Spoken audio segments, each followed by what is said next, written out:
Suite de la série de vidéos sur les probabilités, nous allons voir ce qu'est une variable aléatoire. Pour commencer, nous allons prendre un exemple, une situation très classique avec un dé cubique bien équilibré, avec les faces numérotées de 1 à 6.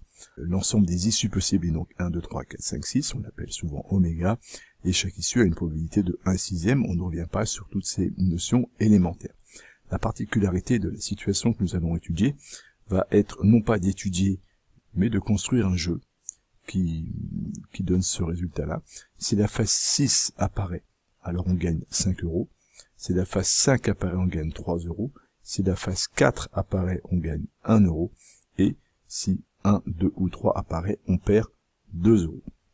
Donc on met en place un jeu avec, pour chaque face, une issue différente en gain ou en perte, comme l'énoncé le stipule. On arrive ici avec ce type d'énoncé à une situation un peu nouvelle, qui fait qu'à chaque issue de mon expérience aléatoire, j'en avais 6 qui étaient là, je vais lui associer un nombre. Pour chacune de mes issues de oméga, je peux associer plus 5 si on a le 6, plus 3 si on a le 5, plus 1 si on a le 4, et moins 2, perdre 2 €, c'est avoir moins 2, pour les issues 1, 2 ou 3. Je vais donc un peu définir une fonction avec comme ensemble de départ, comme antécédent, chacune de mes issues, 1, 2, 3, 4, 5, 6, d'arriver, les nombres que l'énoncé m'a proposé, 5, 3, 1 ou moins 2.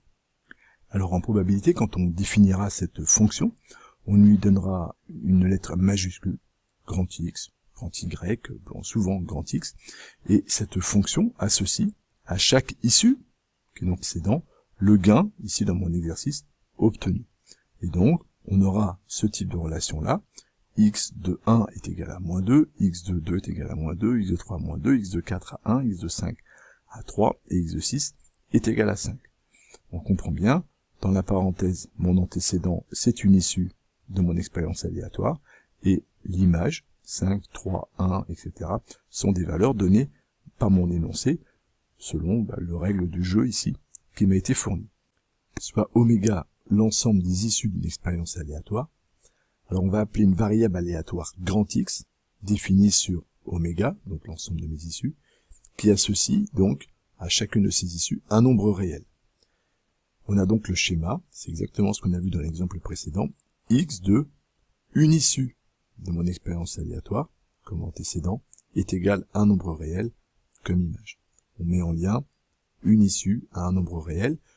Dit autrement, une variable aléatoire permet de numériser les issues d'une expérience aléatoire, numériser au sens transformer en nombre, associer un nombre, mettre en relation une issue d'une expérience avec un nombre.